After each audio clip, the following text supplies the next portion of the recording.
Hi guys, welcome back to Saving Salvage and welcome back to the channel. Right, in today's video we will be getting the Mustang back on the channel. We'll be getting the Mustang off the trailer. Hopefully we'll be able to start it just enough for it to drive into the workshop.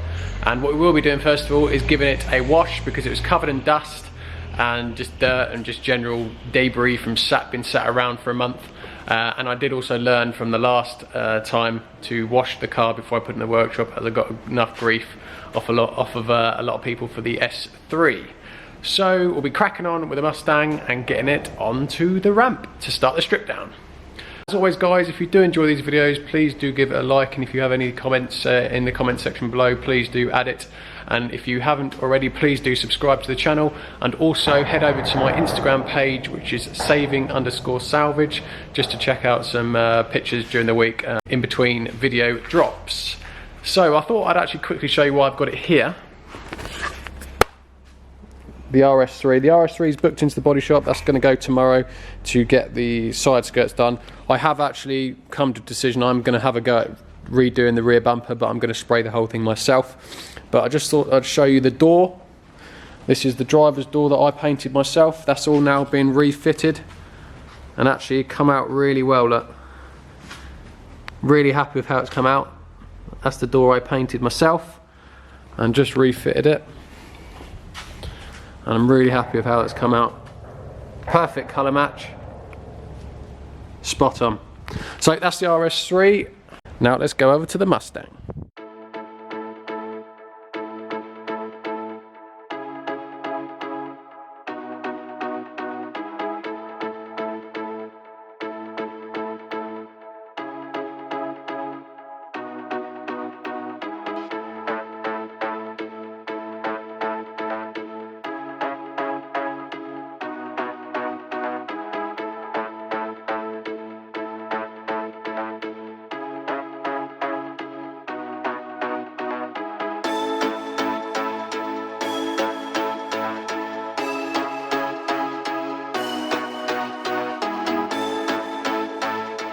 See the way she tried to roll off the trailer on her own then? Cheeky.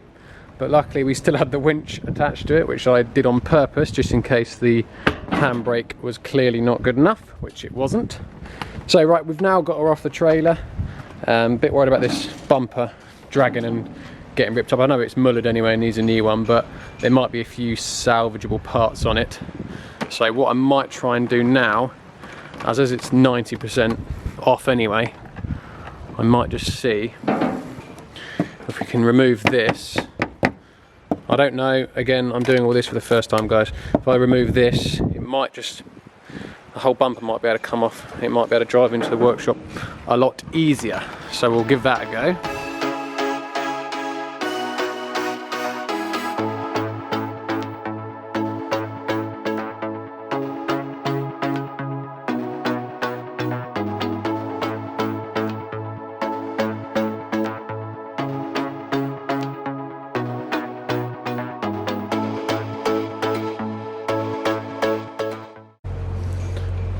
Right, I've just brought the jump pack out.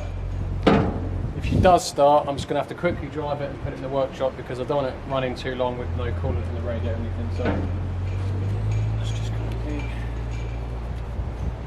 ease up.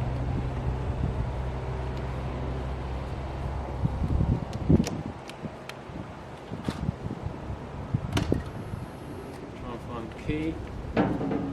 Right.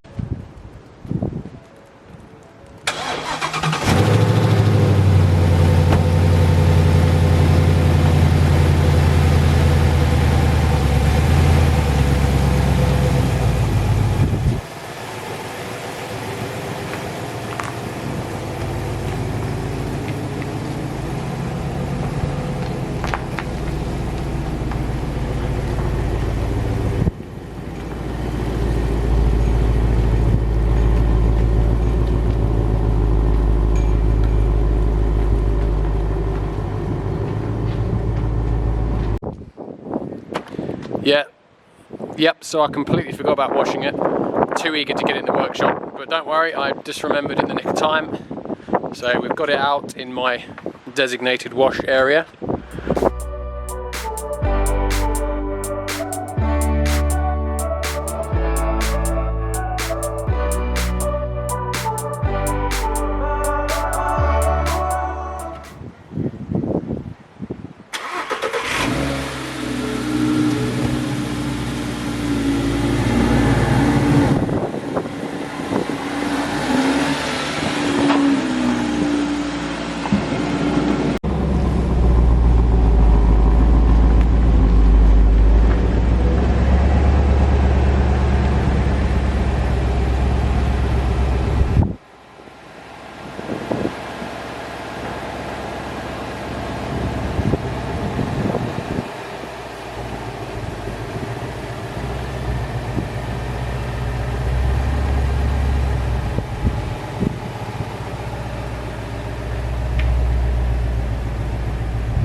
Right, after forgetting, or nearly forgetting to clean her, she's now all in the workshop, all dried off.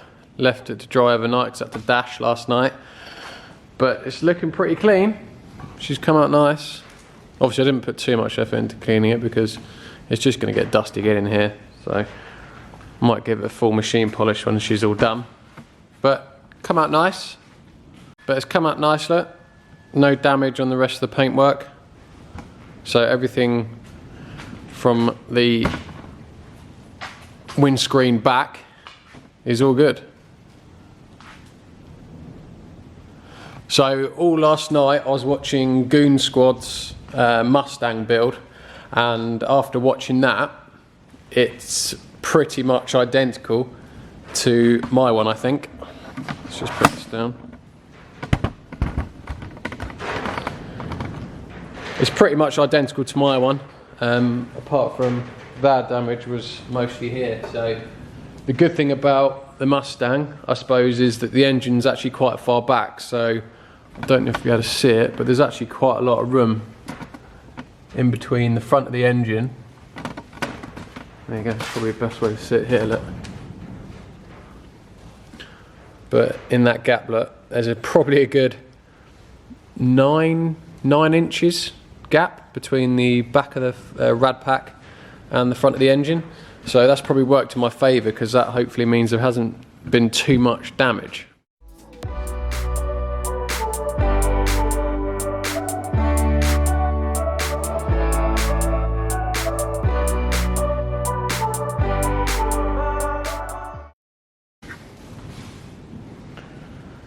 Right, so now I've got it off the ground a little bit, I'm going to start stripping the bits off the top. Hopefully just take all this off, and then hopefully be able to get a better idea of the damage, and then start taking the radiator, condenser, the whole rad pack out basically, get this headlight off, and we'll go from there. So I'm going to stick it on time lapse, and we're going to crack on getting this top bit off. Just before I go onto the time lapse, I did just forget then, I was going to reveal how much I paid for the car today. It's just I find that's going to be easy going forward, because then I don't have to look back and work out all the prices I've paid for stuff, which I'm having to do it for the S4 at the moment, for the S4 video. So thank you everyone for getting in the comments and suggesting how much you think I paid for the car. Quite surprised to see the massive variation in people's valuations of the car, ranging all the way from sort of £7,000 up to £19,000. There was quite a lot of you though that got it pretty much spot on. I'd say that was the most common answer was around 14, 15 grand, 4 grand to repair it, 21, 22 retail. And that was exactly my thoughts as well. So the car, if it was straight, not recorded, not damaged, would be worth about £31,000. And when a car is Cat S or Cat N, it's usually devalues the car by around 33% or a third. So this would give the value of the car to be around about 21, maybe 22 grand if you get lucky. So based on that, I've factored in sort of £4,000 to repair it. So working back, that leaves you a 17 grand. And then obviously you're going to want some wiggle room just in case you need to buy something, and you obviously need to factor in your labour and a profit as well. So I actually won the bid for £13,600, and that is when the seller countered me £16,500, and I just flat out no, because it was a bit of a risk on my part because I don't know anything about it, and it was a rushed bid in the first place. So I was just like, nah, I've won it at 13.6. I'm not going any more at all, not even a penny higher. So that's when I counted him again at 13.6 what I won it for, and he pretty much accepted it straight away. So 13.6 was the winning bid. However, there was a lot of fees to go on top of that. So the total price I paid for the car was £14,500. So it should hopefully leave me with a couple of grand in it. I'm not too sure at this stage, maybe a little bit less, maybe a little bit more, who knows? But that is what I paid for the car. It was £14,500 and I went and collected it myself. Let's crack back on with the time lapse and strip down this front end.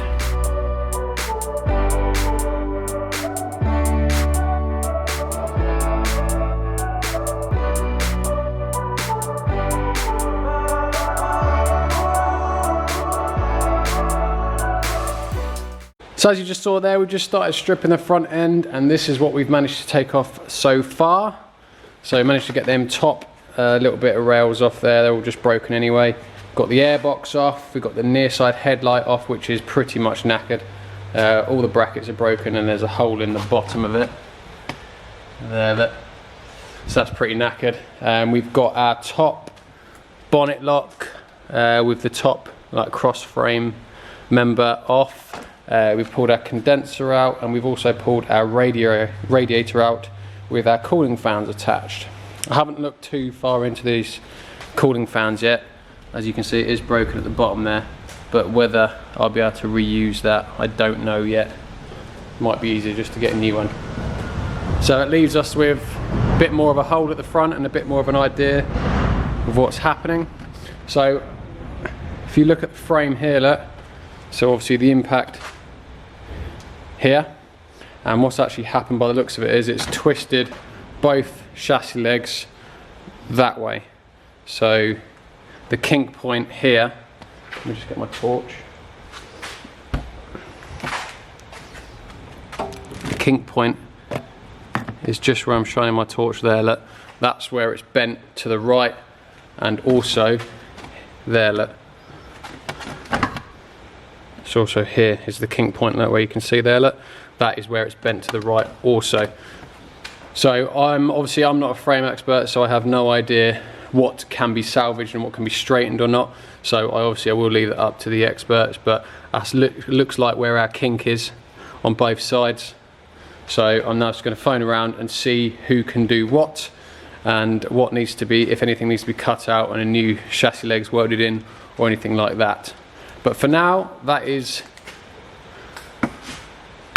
the radiator and most of the front end stripped down. Obviously what we'll also do is remove these wings both sides, so we can just check the frame rail as well, just to see if, just to double check they are also straight.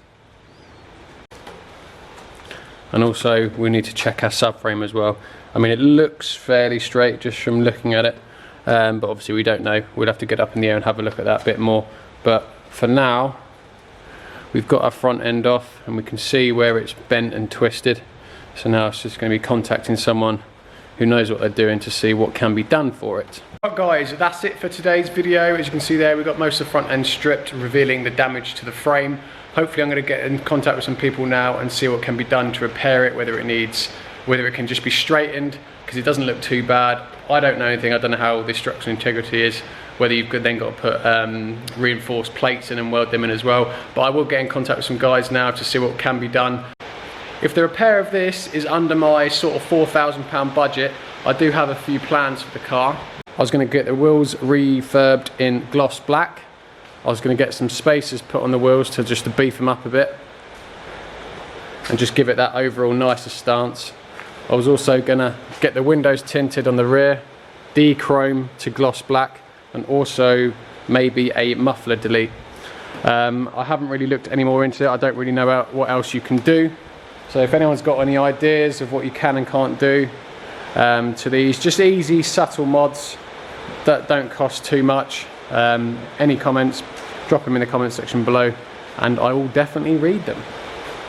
Right, that's it for today's video guys. As always, thank you very much for watching, and if you haven't already, please do subscribe if you like these videos, and head over to my Instagram channel as well, which is saving_salvage, just to keep up to date on a few pictures during the week in between uploads.